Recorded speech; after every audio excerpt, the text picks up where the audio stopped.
Olha nós aqui novamente. Quinta temporada da Jornada Extraordinária da Sindicatura. Gente, tá numa pancada muito boa. Dessa vez é o terceiro episódio, né, nessa linha Topaz aqui em Campina Grande. Gente, Campina Grande, eu dei agora uma rodada agora, né, com o Felipe aqui, que é o entrevistado, e vi realmente o desenvolvimento da área condominial aqui em Campina Grande, a terra dos tropeiros, né? A terra do maior São João do mundo, a terra do algodão, não é? E vi realmente o quanto aqui está prosperando. E descobri agora, junto com eles aqui me contando, o quanto essa cidade está em cima, né? Em cima de uma serra, e ela tem essa ventilação aqui um pouco mais fria. Claro, faz calor, mas perante os outros lugares é um pouco mais frio. E tem uma paisagem linda, cheia de condomínios. Os condomínios estão cada vez mais crescentes. Mas, não será eu que irei falar sobre isso, será o entrevistado em uma pancada boa. Vamos procurar ele aqui? Vamos procurar, onde é que está ele aqui, gente? Ó, esse aqui é o espaço, olha o espaço aqui, de um ambiente. E aqui está ele, gente, olha aqui, ó. Vamos lá, gente, vamos lá. Ele tá achando que não ia ser entrevistado, ele falou assim, vou dar uma fugida, mas não uma fugida não. Felipe, tudo bem, Felipe? Tudo Primeiramente, ótimo. gente, isso é Felipe Dantas. Felipe Dantas, tá? Eu pedi que ele fizesse parte da Jornada Extraordinária da Sindicatura, que é de gestão, não é? E ele tem essa administradora que já vem anos e vendo, aos olhos dele, quero que ele relate, aos olhos dele como ele está vendo o Campinas crescendo, né? Não só economicamente, mas também como serviços operacionais dentro da área condominial e como a sindicatura ela vem realmente se proliferando e como ele vê os síndicos nesses condomínios que está se desenvolvendo aqui em Campina Grande. E eu convidei ele para participar desse programa da Jornada Extraordinária da Sindicatura. Mas, gente, clica no torpedo aqui, ou clica no torpedo não, compartilha, gente, salva o canal, vocês estão no YouTube, gente, liga a televisão, liga a tela de TV, gente, assiste isso numa tela grande, que o impacto é mais fulminante. Bota aí, porque vocês absorvem mais o conhecimento. E tem mais, joga comentário aqui, segue o canal e compartilha em todos os grupos do WhatsApp, tá bom? Vamos junto agora? Felipe, obrigado por estar participando. Antes de começar aqui a nossa entrevista, fale um pouquinho, antes de entrar na área condominial, quem é o Felipe e o porquê você entrou na área condominial? Fala um pouco sobre isso. Vamos lá. Explicar um pouquinho de quem eu sou e como é que eu vim parar nesse universo complexo, maravilhoso e desafiador, isso, que é o universo dos condomínios, né? Eu sou formado em administração e durante o curso de administração, né, eu trabalhava com meu pai numa empresa familiar. Aqui mesmo em Campinas? Aqui em Campinas, né? Meu pai tinha um pequeno laticínio e... Nada a ver com condomínio. Nada a ver. Gente, vamos ver a história. Vamos lá. E eu trabalhava, mas assim, como empresa familiar, não proporcionava o conhecimento que eu precisava nessa área de negócios, né? E eu tinha uma chama empreendedora, né? Aquela coisa de querer empreender e tudo mais. Conversa com meu melhor amigo da faculdade, né? O Rogério Siqueira, né? Que hoje ele mora em João Pessoa. Ele era gerente de uma administradora de condomínios e eu conversava com ele que queria sair um pouquinho daquela caixa de onde eu estava, né, para trabalhar em um outro segmento para poder aprender um pouquinho mais, né, assim, nessa área de gestão. E foi quando um belo dia, né, ele me falou que no escritório onde ele trabalhava, onde ele gerenciava, precisaria de uma pessoa para a implantação de um condomínio inicialmente. Isso em que ano, mais ou menos? Em 2009. 2009, né? Há 15 gente. anos atrás, né? 2009. Exato. Então... Era o período que estava começando a se desenvolver os condomínios clubes, por exatamente. É exatamente esse Estava período. numa guerra, gente. Numa guerra de comportamento para poder as pessoas se casarem com esses condomínios. Perfeito. E você estava entrando num ambiente que você não conhecia. Vamos nessa. Justamente. Então, nesse momento ele me convidou, né, para trabalhar na empresa. A empresa era a prática administradora de condomínios do Ricardo Dantas, né? Apesar do mesmo sobrenome não irmãos? Não temos nenhum grau de parentesco, mas Ricardo ainda é um grande amigo. Né? Hoje a administradora prática não existe, mas ele é corretor de seguros, inclusive atende, né, vários dos nossos clientes. Né, ou seja, mas todo o teu conhecimento veio de lá, então? Sim. O meu professor foi o Ricardo, assim, eu posso ter essa gratidão a ele, porque assim, eu aprendi muita coisa Você vê, na gente, gestão condominial. o que eu falo sempre, gente, não dá para avançar sem mentoria. Não dá para avançar se você não buscar os que têm experiência, ou seja, os que estão com um degrau mais acima de você. Se você baixar o ego e o orgulho, tiver humildade, e você quiser subir um degrau, você tem que buscar as pessoas certas, que têm um conhecimento muito bom.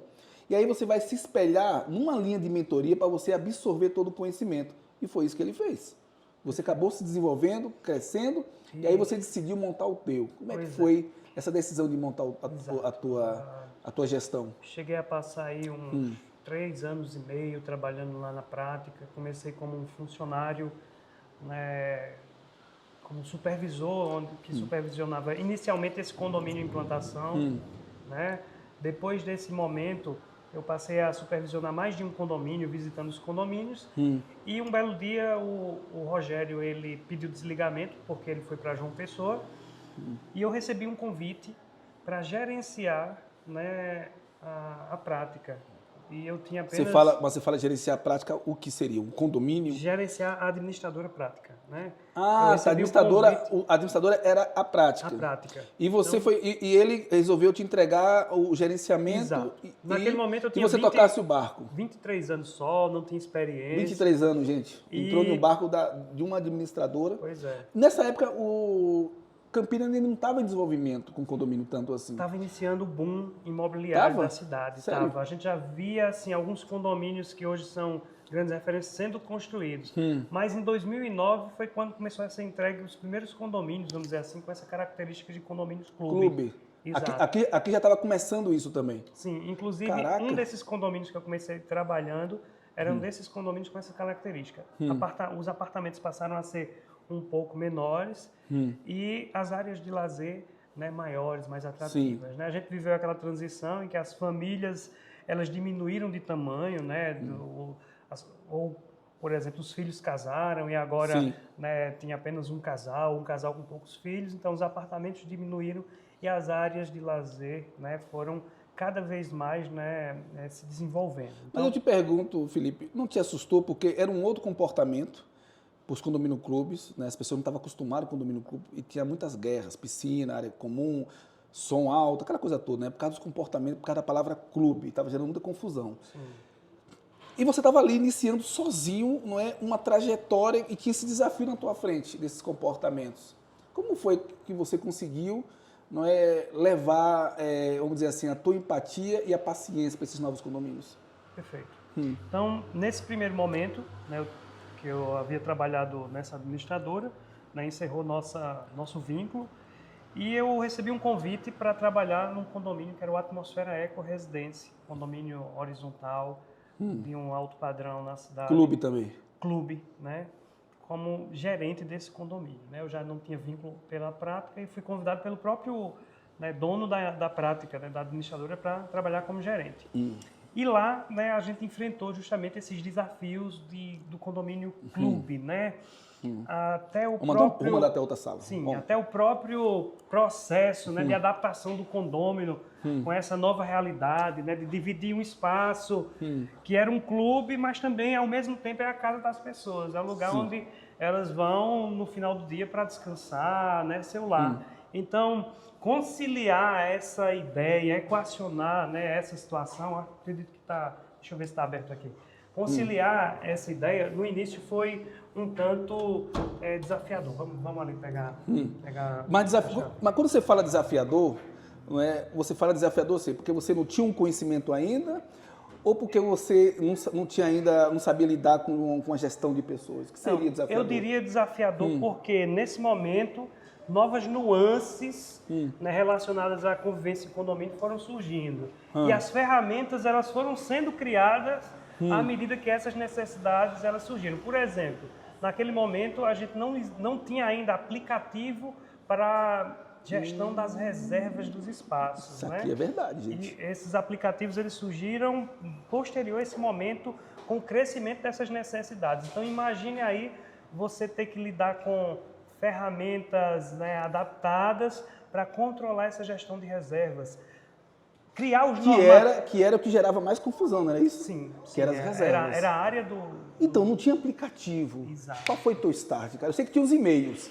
Exatamente. Os MEI ajudavam um pouco, mas não era o suficiente. Perfeito. Então, a partir daí, né, a gente já, em busca dessa solução, assim que a empresa de software, né, desenvolveu um aplicativo, antes mesmo do desenvolvimento desse aplicativo, era um site que eles ofereciam, era um pouco precário, né, em relação às ferramentas que a gente tem disponíveis hoje no mercado, mas a gente já tentou aderir isso para tentar, né, atenuar os problemas relacionados à gestão de reservas. Outro problema seria a criação de normativos que fossem adequados a essa nova realidade, né, dos condomínios clubes, né? Então, junto com os próprios corpos, né, diretivos dos condomínios, um dos desafios nossos nesse início foi criar, né, essas normas que fossem adequadas, né, para regular essa convivência condominial, né? Sabendo disso, você desenvolvendo isso, você acha que foi isso que te deu o pontapé para começar a fluir mais na área condominial, dentro dos condomínios, e começar a desenvolver, né, essa nova empreitada que você tinha entrado, que era justamente de gestão de condomínios? Ele começou a funcionar ou ainda tinha mais coisas para aprender? Não, nesse momento houve uma boa receptividade, né, por parte do mercado em relação a essas ferramentas, né? Opa! Isso aí foi uma guinada, hein? Sim, sim. Caraca. Mas a gente, eu acho que uma das coisas que faz com que a confiança... Só para rapidinho aqui. Gente, só para vocês entenderem, depois que ele volta. Só para vocês entenderem, imagine em 2009 não existia aplicativo, gente, né? Não existia aplicativo. E estamos com condomínios clubes que tinha que ter tinha uma grande operacionalidade de reserva de espaços, né? E de forma manual estava dando muita confusão, porque muitas vezes as pessoas se perdiam, tinha gente que desistia, né? E não sabia se tirar, da lista não saía, ficava na lista e dava muita confusão. Né? Tinha pessoas que não reservavam, queriam chegar e já utilizar e tal. Então, até as normas, né, para serem aplicadas sem uma ferramenta para viabilizar isso, tornava-se um pouco mais complexo, né? Mas eu acredito que um dos fatores, né, que faz com que a confiança ela permaneça no mercado. Quando nós iniciamos com a abertura da nossa empresa, da Confiance, né, eu era gestor administrativo do Atmosfera Eco, a gente recebeu aí assim um apoio absurdo, né, da gestão do condomínio, né, do síndico ao tempo do conselho. A população começou a olhar para você com outros olhos após você começar a desenvolver ferramentas para ajudar nas reservas. Sim. As reservas que foi o pulo do gato. Vamos dizer assim, que te botou no mercado, assim, te solidificou no mercado. Eu acredito que... Seria ter sido isso? Eu acredito que... A tua forma de trabalhar que levou isso, que né? isso, assim, somado a outros fatores também, Girdel. Mas... Quais deles? Me fale um deles. Assim, deixa eu só concluir a parte que, a partir do momento em que, assim, o conselho, ele nos deu um incentivo até para terceirizar o serviço por questões de custo, né? Lá existia um outro gerente, um gerente operacional, um gerente administrativo. Então, eu já tinha essa ideia, mas eu era um pouquinho acanhado. Esse outro gerente, que é o Antônio, que provavelmente você vai entrevistá-lo também, né, que hoje ele trabalha em outro condomínio, ele chegou a comentar isso com o conselho, que eu tinha essa ideia, e o pessoal gostou da ideia porque entregaria a mesma qualidade, mas num custo menor, né? Eu abri uma empresa e me ofereceram até o espaço do próprio condomínio para a gente iniciar a nossa empresa lá. Então, quando nós iniciamos a Confiance, no caso foi aí onde Michele entrou na história, né?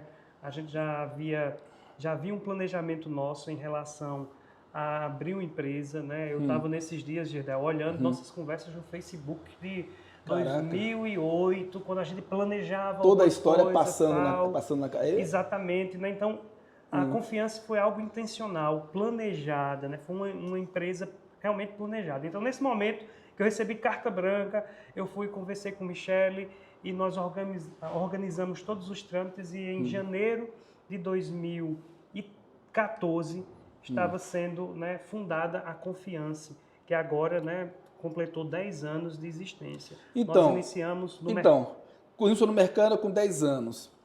Os teus desafios diminuíram, estabilizaram ou os desafios continuam cada vez maiores? Os desafios eu costumo dizer que eles sofrem mutações.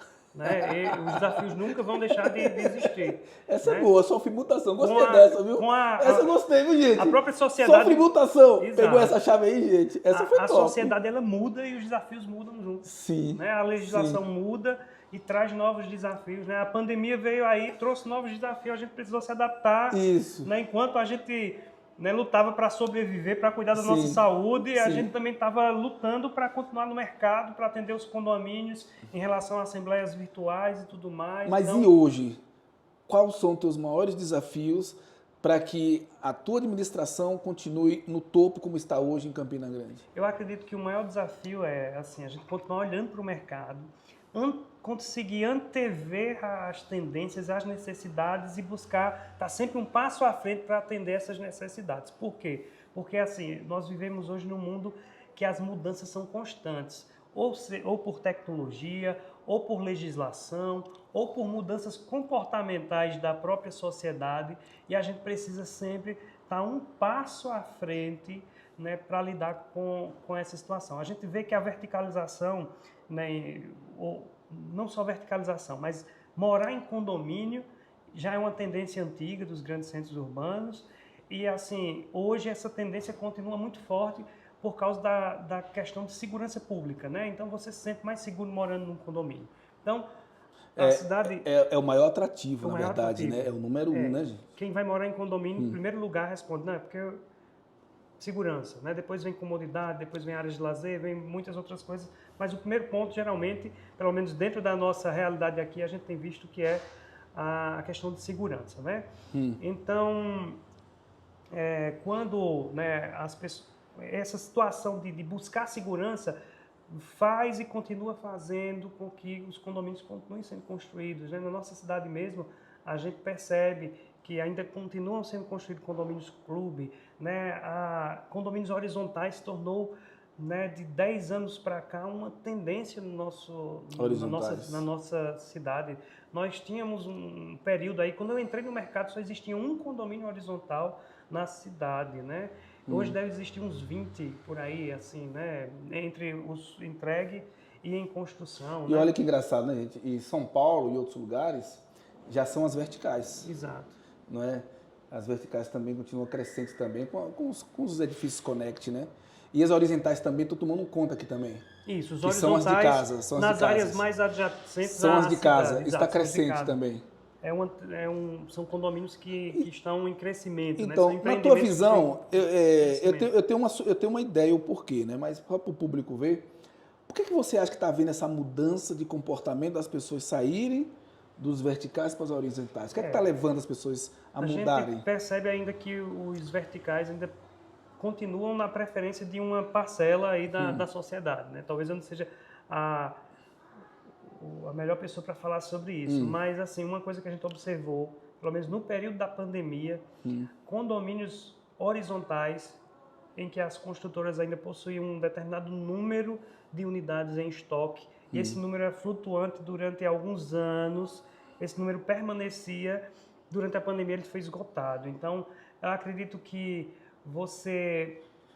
a pandemia ela trouxe algumas situações aí entre o ficar em casa, né, eu acho que conseguiu ampliar os conflitos, por exemplo, né? Se está todo mundo em casa, eu passo a ter mais conflitos em relação a barulho, eu passo assim, né, tá privado de, por exemplo, sair mais na rua, de usufruir com os meus filhos das áreas comuns, principalmente naquele momento de pandemia.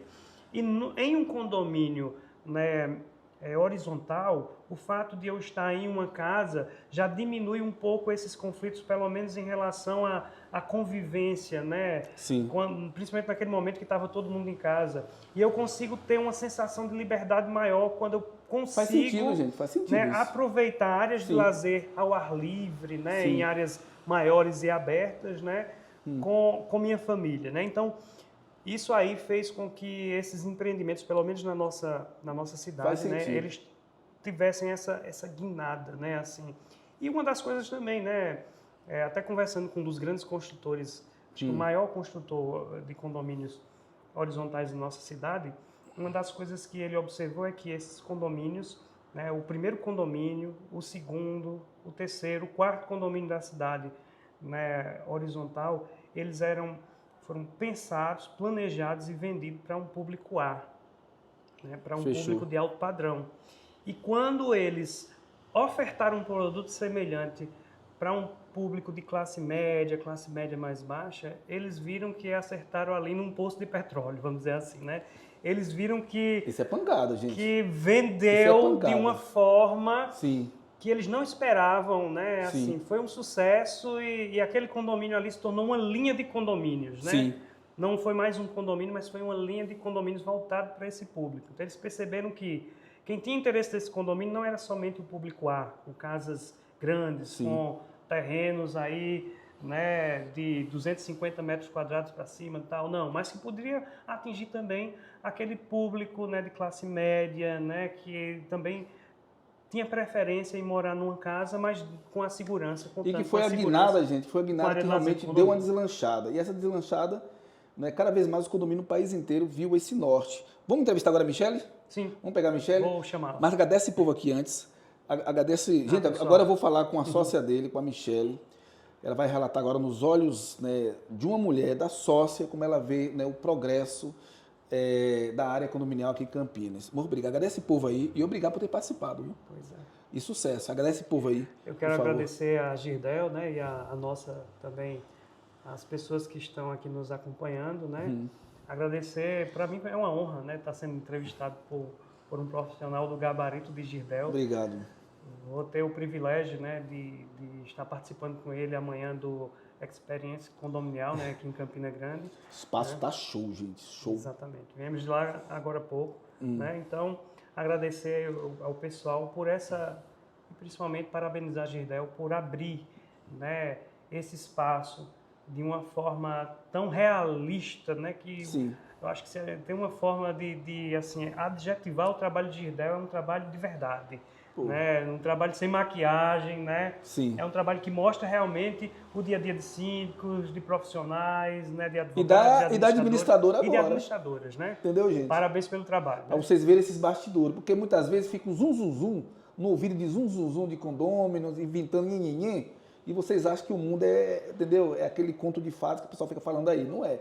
Tem realidade. A realidade a gente está passando aqui agora no YouTube, como também a vida dos síndicos dentro dos condomínios e das síndicas. E agora da administradora Confiança. Obrigado aí. Vamos lá chamar ela?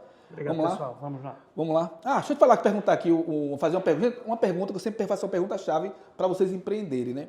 Para quem quiser começar como síndico, como uma síndica ou como uma administradora, qual o primeiro passo que você daria assim de dica para que a pessoa siga em frente? O primeiro passo que eu daria, Girdel, é primeiramente identifique se você tem esse perfil, né? Trabalhar com condomínio é algo bem desafiador, a gente precisa ter paciência, né? Precisa ter assim um preparo nessa área. Então, primeiro dá uma analisada no teu perfil, você é uma pessoa aí, paciente, você é uma pessoa que gosta de se dedicar a resolver conflitos, a mediar conflitos, gosta de usar o diálogo como uma ferramenta aí de construir soluções, então isso é para você. Outra coisa é, busca conhecimento, né? Busca conhecimento, busca preparo. Saca essa, gente. E assim, todo profissional atuante na área condominial, ele vai dizer a mesma coisa. O conhecimento de legislação, de boas práticas, né, de todas as vertentes aí de um condomínio, da parte de manutenção, tudo isso é importantíssimo. Mas todo profissional do condomínio também precisa investir aí na sua musculatura emocional, né, no seu preparo emocional para lidar toda hora com problemas diversos, com pessoas diferentes. Eu costumo dizer que quando você vai trabalhar numa indústria, numa empresa, num comércio, nessa empresa, ela faz uma seleção. Aquelas pessoas que trabalham ali, elas estão ali porque tem algo em comum, elas preenchem pré-requisitos ali em comum, embora elas ainda continuem sendo diferentes. Sim. Mas para morar em condomínio não existe exigência nenhuma, então você vai lidar com pessoas, né, da melhor qualidade assim, de educação ou instrução e também com pessoas, né, que não estão, né, qualificadas no quesito de educação, de instrução, né, de pessoas com temperamento fáceis de lidar, pessoa com um temperamento extremamente difícil. Então, é muito importante você ter esse preparo. E eu estou aqui ao lado de uma das pessoas aí que pode te ajudar com isso, né? O Girdel, ele é uma pessoa extremamente preparada. Eu sempre falo que sem inteligência emocional não vai. Durante 28 anos de área condominial, eu sempre tinha essa incógnita na minha cabeça. Por que existe tanta confusão e por que existe tantos inimigos que aparecem do nada para tentar te minar? Eu descobri que era o ego e orgulho. E se a gente entra no ego e orgulho das outras pessoas, você vai se destruindo emocionalmente. É aí que vai nascendo aquele vazio. Mesmo que você tenha tudo de glórias financeiras, mas dentro está vazio. É por conta da quantidade de ataques emocionais que você recebe. Sem inteligência emocional, não vai. Já sabe. Vai lá no direct do meu Instagram, a gente conversa e a gente vai criando uma rota. Vamos nessa? Vamos chamar lá? Gente, segundo take, isso aqui foi a primeira parte, viu?